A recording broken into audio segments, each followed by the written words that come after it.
Hi guys, welcome to my channel. चलिए discuss करते हैं कल मार्केट किस तरीके से कामकाज कर सकता है। तो आज हमें जो क्लोजिंग मिली है, कल जो क्लोजिंग हमें मिली थी वो करीब करीब 23,518 के लेवल पे क्लोजिंग मिली है, मतलब राउंड टू 23,500। कल निफ्टी का एक्सपायरी भी होने वाला है।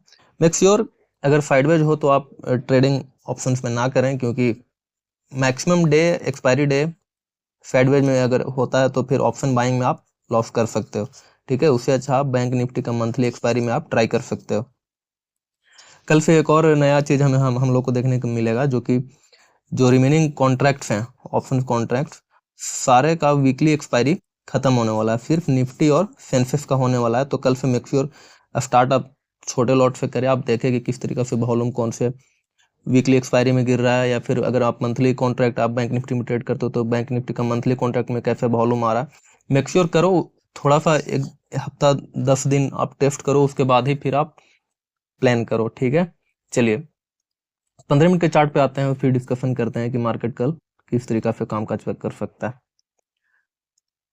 अगर 15 मिनट में हम देखें तो हमें क्या देखने को मिलता है कि लास्ट जो दिन था, ठीक है, लास्ट मोमेंट में एक शार्प सेलिंग हमें देखने को मिला है।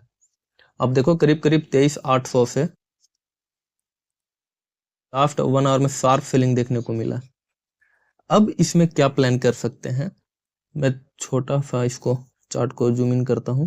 अब देखो आप, चलिए चलिए अब डिस्कस करते हैं। सबसे पहली बात, आप ये देखो कि लास्ट में जो शार्प सेलिंग आई है, तो ये जो सेलर्स यहाँ पे बैठे हुए हैं, ठीक है, सेलर्स को डर कब लगने वाला है? अगर इतना शार्प सेलिंग आया है, जो लोग इस कैंडल पे, इतना बड़ा कैंडल पे यहाँ पे फ्लैट हुआ, कंसोलिडेट हुआ, यहाँ पे ब्रेकडाउन हुआ, उसके बाद जो यहाँ पे सेलिंग किया, उन्हें एक अच्छा खासा प्रॉफिट देखने को मिल रहा है। ठीक है, उन्हें डर कब लगेगा? डर जब लगेगा जब गैप अप होगा। गैप अप होकर अगर ऊपर आने लगेगा, तब ये जो सेलर्स बैठे हुए यहाँ का एफएल डालकर, उन्हें डर लगेगा और फिर वो अपना पोजीशन या तो मैनेज करेंगे या फिर स्क्वायर ऑफ करेंगे। ठीक है, ये तो हुआ ऑब्जर्वेशन। इन्हें डर कब नहीं लगेगा? सपोज यहाँ पे फ्लैट खुल जाए या फिर गैप डाउन खुल जाए, तो ये डर इन्हें लगने वाला नहीं है। तो फिर ये फ्लैट और गैप डाउन के केस में फर्दर कंटिन्यूएशन भी हो सकता है सेलिंग का। ठीक है, अब थोड़ा सा तीनों केस डिस्कस करते हैं। सपोज अगर फ्लैट खुल जाता है, ठीक है, फ्लैट अगर खुल जाता है, तो हमने क्या डिस्कशन किया कि इन्हें डर नहीं लगने वाला है। तो फिर ये क्या होगा, फ्लैट खुल के अगर नीचे आने लगता है, तो ये जो लेवल है 23,350 का, 23,350 तक आप एक छोटा सा स्कैल्प कर सकते हो। ठीक है, और यहाँ पे जो पहले का सपोर्ट लेवल बना हुआ है, यहाँ पे फिर फर्दर हमें प्राइस एक्शन देखने को, प्राइस एक्शन का हम वेट कर सकते हैं। अगर इसको निकालता है तो ही हम एक फर्दर प्लानिंग करेंगे। ठीक है, अगर फ्लैट खुल के सपोज ऊपर जाने लगता है, ऊपर जाने लगता है, तो फिर मैं यहाँ अपना ड्राइंग दिखाता हूँ, लेवल आप मार्क कर लेना। चलिए अब आप देखो यहाँ पे अभी क्या हो रहा है, यहाँ से एक ट्रेंड लाइन आ रही है। ट्रेंड लाइन के सहारे पहले ऊपर जा रहा था, ट्रेंड लाइन के सहारे ऊपर गया, अभी ट्रेंड लाइन का ब्रेकडाउन हुआ है। अब अगर फ्लैट खुल के नीचे है तब तो ठीक है, इस लेवल के नीचे हम 23,440 के नीचे, सॉरी 23,400 के नीचे, यहाँ से 23,350 तक का एक छोटा सा स्कैल्प 50 पॉइंट का हम कर सकते हैं। निफ्टी में छोटा सा एसएल रख देंगे। ठीक है, वो तो ऑलरेडी हमने डिस्कस कर लिया। अब अगर गैप अप होता है, फ्लैट होकर ऊपर चलने लगता है, ऊपर चलता है, तो फिर हम इस लेवल के अराउंड वेट करेंगे 23,600 के आसपास। क्योंकि अगर फ्लैट होगा तो आप ऑप्शन का एक्सपायरी है कल, फ्लैट होकर धीरे धीरे अगर ऊपर भी चलता है तो ठीक है, ये जो सेलर सेल किए हैं कॉल का, उनका ऑलरेडी डीके होते रहेगा, तो धीरे धीरे वो अपना शिफ्ट करते रहेंगे एसएल। ठीक है, उन्हें डर लगने वाला नहीं है। तो फिर क्या होगा, ये जो प्रीवियस यहाँ पे जो स्पाइक्स लगे हैं, यहाँ पे जो सेलिंग आई है, यहाँ पे जो सेलिंग आई है, और यहाँ पे कल आप देखो ये जो पहला रेसिस्टेंस था, वहां पे सपोर्ट लेकर फर्दर, तो ये जो सपोर्ट है ये रेसिस्टेंस का काम करेगा। ठीक है, तो इस लेवल के अराउंड 23,600 के अराउंड फिर से हम एक सेल साइड का अपॉर्चुनिटी खोजेंगे। ठीक है, फ्लैट खुल के ऊपर चलने के केस में।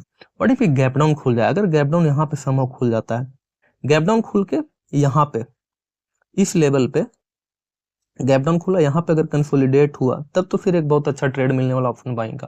कंसोलिडेट करके फर्दर इसका ब्रेकडाउन करे तो फिर एक ऑप्शन बाइंग का ट्रेड हमें मिल सकता है। हालांकि ये जो कंसोलिडेशन है मिनिमम हाफ आवर और 1 आवर होना चाहिए, तभी आप इसमें प्राइस एक्शन जो वैलिड हो सकता है, क्योंकि ये जो शार्प सेलिंग आई है, ऐसा नहीं होता कि मार्केट ऐसे सडन फॉल करता है, फ्री फॉल करते रहता है।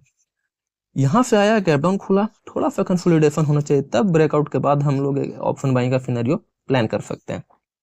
व्हाट इफ गैप डाउन यहाँ पे खुले और सडन यहाँ पे रिवर्सल आ जाए। सडन अगर रिवर्सल आता है, क्योंकि यहाँ पे सपोर्ट एरिया है, तो फिर मैं एक यहाँ पे पुट सेल करना चाहूंगा और यहाँ तक का प्लान कर सकते हैं 23,600 का। ठीक है, हालांकि ये जो है ट्रेलिंग के साथ करेंगे, अन्यथा फिर नहीं करेंगे। ये हुआ 4 केस, फ्लैट नीचे, फ्लैट ऊपर, गैप डाउन नीचे, गैप डाउन ऊपर, चारों केस हो गए। अब सपोज यहाँ पे गैप अप खुल जाता है। गैप अप खुलने के केस में क्या होगा, इन्हें डर लगने वाला है, तो फिर एक ये जो है इसको ब्रेकआउट करके फिर से ऊपर की ओर टारगेट कर सकता है। तो अगर फ्लैट गैप अप खुलता है और एक छोटा सा टिक नीचे मिलता है, एक छोटा सा रिट्रेस करता है और फिर अगर ऊपर निकलता है, तो एक ऑप्शन बाइंग का सिनेरियो मिल सकता है। फिर भी आप इसमें पुट सेल करके चलो और टारगेट आप यहाँ 23,760 का रख सकते हो, क्योंकि फर्दर इसमें और आने वाले दिनों में फर्दर ऊपर की ओर भी मोमेंटम हो सकता है, अगर गैप अप खुल के ऊपर चलता है तब। गैप अप खुल के अगर नीचे चलता है तो फिर हम इस लेवल का वेट करेंगे, इसके नीचे ही फिर हम एक सेल साइड का ट्रेड इनिशिएट करेंगे। टारगेट हमारा 23,350 होने वाला है। टोटल 6 केसेस हमने डिस्कशन किया है। होप कि जो भी कल कंडीशंस बनेगा इन 6 केस के अंदर ही बनेगा। तो होप अगर वीडियो अच्छी लगी होगी तो वीडियो को लाइक करें, चैनल को सब्सक्राइब कर लें। मिलते हैं फिर नए वीडियो में, तब तक के लिए जय श्री राम।